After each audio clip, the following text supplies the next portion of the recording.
Logas FM, en direct du forum Croc à venir, le premier forum des métiers de bouche et de la restauration à Thiers, avec notre partenaire, la communauté de communes Thiers d'Or Montagne. Et nous sommes en effet toujours en direct de la salle Espace à Thiers pour la première édition de Croc à venir, ici donc à Thiers, un événement organisé avec la communauté de communes Thiers d'Or et Montagne. Et on va parler maintenant un petit peu formation avec nos nouveaux invités. Et nous recevons Florence Brali, responsable du secteur bouche-industrie du secteur bouche de l'Institut des métiers, Agnès Delorme de la mission locale de Thiers et Myriam Fontbonne, la directrice déléguée aux formations professionnelles du lycée Germaine Tillon à Thiers. Bonjour mesdames. Bonjour. Merci beaucoup d'être avec nous. Alors on va parler en effet formation autour des métiers de bouche. Première question que j'ai envie de vous poser, comment se porte aujourd'hui le secteur des métiers de bouche ? Je pense qu'il se porte plutôt assez bien. Au niveau de l'Institut des métiers, on continue d'attirer de nombreux jeunes sur l'apprentissage dans les métiers de bouche. Alors déjà peut-être une petite précision sur quels sont les métiers de bouche. Donc les métiers de bouche comprennent en fait tous les métiers du secteur de l'alimentation, à savoir les métiers de la boucherie, charcutier traiteur, pâtisserie, boulangerie et chocolaterie. Voilà, donc c'est quand même relativement large. Donc oui, le secteur se porte bien en termes d'attractivité sur ce secteur, même s'il y a des différences, il y a des métiers qui sont plus prisés, notamment la pâtisserie. Je pense que vous ne serez pas trop étonnés au regard de la médiatisation sur ces métiers. Mais voilà, il n'empêche qu'on attire quand même aussi des jeunes sur la boucherie, qui reste un métier à part entière avec beaucoup de techniques à apprendre. Alors c'est vrai que c'est des métiers qui avaient du mal il y a quelques années à recruter. Est-ce que c'est toujours le cas ou justement grâce aux médias peut-être, est-ce que l'image a changé ?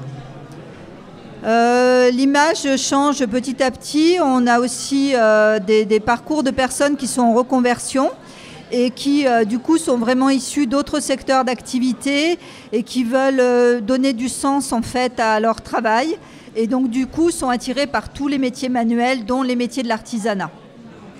Alors on va parler dans un premier temps des plus jeunes avec notamment le lycée Germaine Tillon qui propose donc un CAP PSR. Est-ce que vous pouvez nous dire déjà en quoi il consiste ? Donc le CAP PSR c'est un CAP en production et services en restauration qui forme les jeunes au niveau de la restauration collective et restauration rapide. D'accord. Donc c'est la seule section qui existe aujourd'hui à Thiers. Tout à fait. On accueille 24 jeunes dans ce CAP. Donc ils rentrent à l'issue de la troisième et souvent à la fin de la première année, certains basculent sous statut d'apprenti pour faire leur deuxième année. Et à l'issue du CAP, certains s'orientent, donc se spécialisent en CAP service ou CAP cuisine et s'orientent vers l'Institut des métiers. Alors est-ce qu'il y a un profil, par exemple, pour travailler et pour passer ce CAP ? Ou est-ce qu'il est ouvert vraiment à tout le monde ? Il est ouvert, ouais. Donc le CAP c'est un CAP d'insertion qui est ouvert à tous les élèves issus de 3e de SECPA essentiellement et de 3e découverte professionnelle, 3e prépa métier, pardon. Alors c'est vrai que vous nous disiez, il y a une partie, il y a un statut scolaire et un statut d'apprenti. Oui, depuis 2019, tous les établissements scolaires accueillent les jeunes soit sous statut scolaire, soit sous statut d'apprenti. Alors la différence, on imagine, c'est le temps passé en cours et le temps passé en entreprise. Tout à fait. Les apprentis sont intégrés dans les classes avec les scolaires, ils sont en mixité. Et ils ont 15 semaines de cours au lycée et tout le reste, ils sont en entreprise. Alors le CAP se passe en combien de temps ? En 2 années. En 2 années. 2 années et les élèves sous statut scolaire ont 14 semaines de stage en entreprise. Les apprentis ont 15 semaines de cours au lycée. Alors après le CAP, la suite, alors il y en a, pour certains j'imagine, ils rentrent directement dans le milieu professionnel. Ou Il y a aussi une suite. La majorité donc intègre le monde du travail, notamment ceux qui ont fait la 2e année en apprentissage. D'autres poursuivent sur un autre CAP, se spécialisent, et d'autres malheureusement trouvent les conditions de travail trop difficiles et arrêtent dans ce secteur-là. Voilà, donc ça c'est donc on rappelle au lycée Germaine Tillon donc à Thiers, la rentrée se fait au mois de septembre comme n'importe quelle rentrée. Tout à fait. Ouais, c'est ça. Et donc combien de places, rappelez-nous, c'est 24. 24 places. 24 places. C'est ça exactement. Donc 24 places voilà du côté du lycée Germaine Tillon. Il y a une autre possibilité de rentrer dans les métiers de bouche, c'est avec la mission locale. Donc toujours destinée aux jeunes, on le disait tout à l'heure hors antenne, c'est pour les 16-25 ans. Oui, tout à fait. Donc 16-25 ans qui ne sont plus scolarisés. Donc mission locale, on est là pour les accompagner dans leurs projets de formation ou d'emploi. Donc on travaille aussi bien évidemment sur l'alternance, donc sur l'apprentissage. Donc nous sommes en lien avec un moult partenaires, dont les CFA, donc l'Institut des métiers, donc qui s'y présente à notre interview, mais également donc avec les entreprises. Donc notre rôle consiste aussi à sensibiliser les jeunes et éveiller leur curiosité. Donc possibilité nous est donnée de leur permettre de faire des périodes de stage qui sont quand même des outils non négligeables, à la fois pour découvrir des métiers, confirmer un projet professionnel et aussi sécuriser des contrats. C'est-à-dire que pour le jeune et l'employeur, ça permet de mesurer si entre les caractères des uns des autres, les conditions de travail, si c'est tout à fait réalisable et réaliste. Sachant qu'à travers les missions locales, on a un certain nombre de dispositifs à destination des jeunes pour aussi les aider. C'est-à-dire que notre rôle ne se cantonne pas à uniquement proposer ou de l'emploi ou de la formation, mais aussi à mesurer derrière toutes les possibilités pour que ça puisse se réaliser de manière concrète et réaliste, on va dire. C'est-à-dire qu'on intervient aussi sur la mobilité, donc voir les possibilités de logement selon où le jeune va être en alternance ou en formation. Et également voir comment il va se rendre sur son lieu de travail. Donc on connaît bien nos territoires. Donc en ce qui nous concerne, nous, c'est mission locale bassin thiernois, c'est-à-dire qu'on intervient sur tout l'arrondissement. Avec des permanences dans avec des antennes sur les permanences, effectivement, au plus proche des jeunes. Et donc au plus proche aussi des entreprises qui sont sur ces territoires.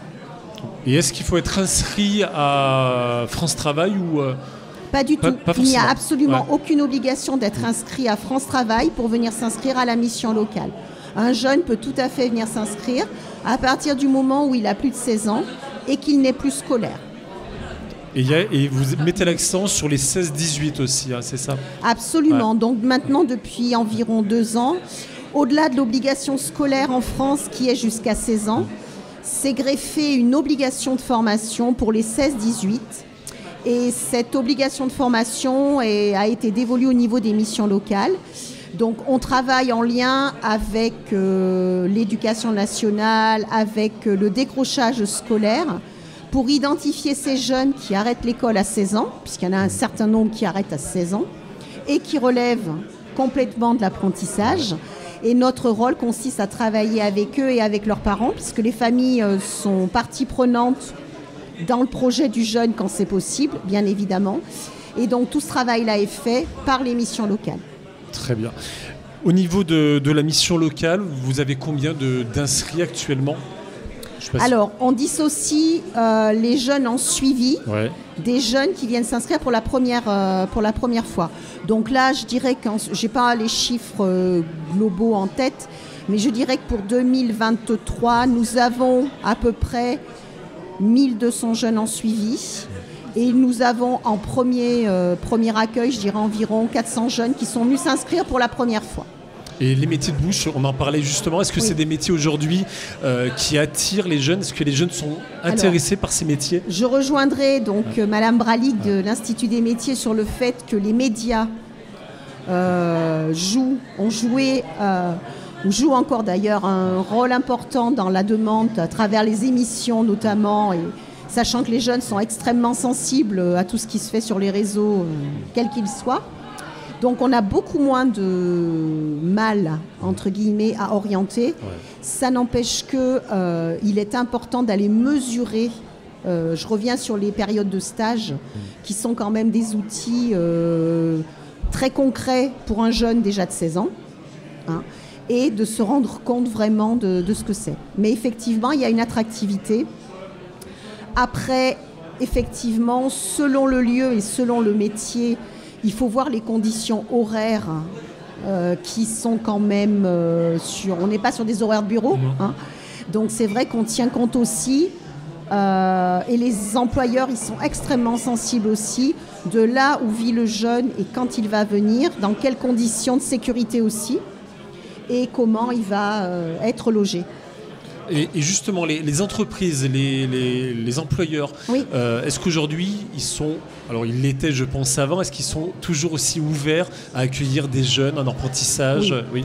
Alors, l'apprentissage reste sur les métiers de bouche, à mon sens, depuis toujours, la voie quand même qui est privilégiée par les employeurs, quels qu'ils soient.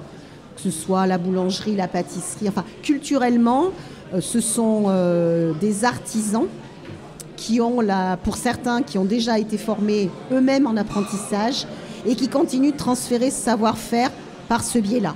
Alors, à l'Institut des métiers, on imagine, voilà, vous englobez vraiment la totalité des corps de métier. C'est ça ?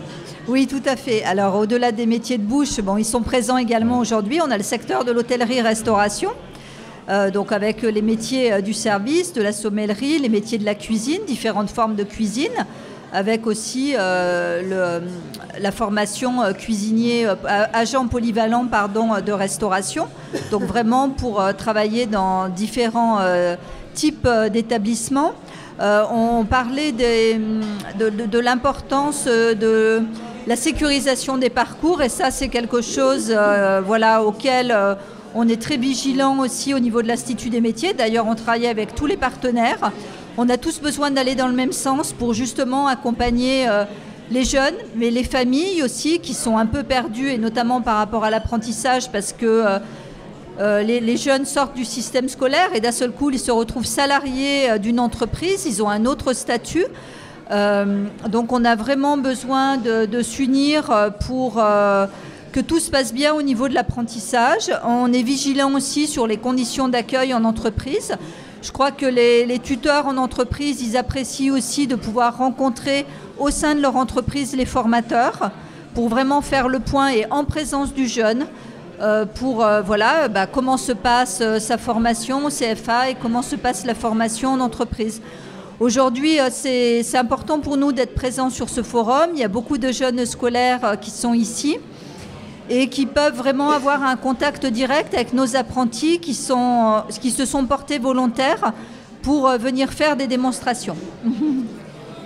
Comment est perçu aujourd'hui, justement, par les professionnels, l'apprentissage, les stages que vous proposez à la mission locale, comment c'est perçu par les professionnels ?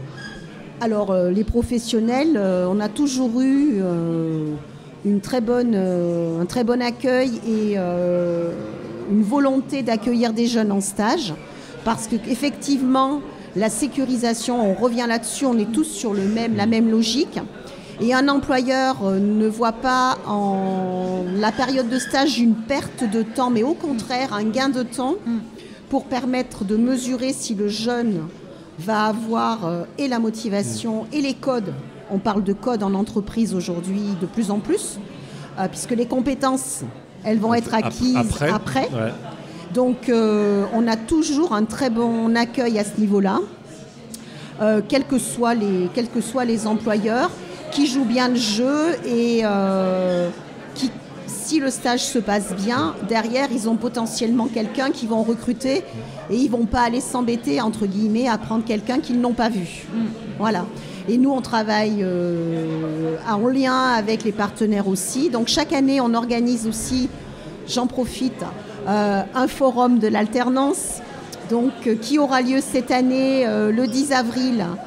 Donc sur Thiers le matin, dans la galerie marchande du magasin Carrefour, qui est un lieu de passage et pour les jeunes et leurs familles. Et l'après-midi sur la médiathèque de Lezou, qui est aussi un lieu sur lequel nous avons une antenne et qui est aussi un lieu ressource où des jeunes peuvent s'informer.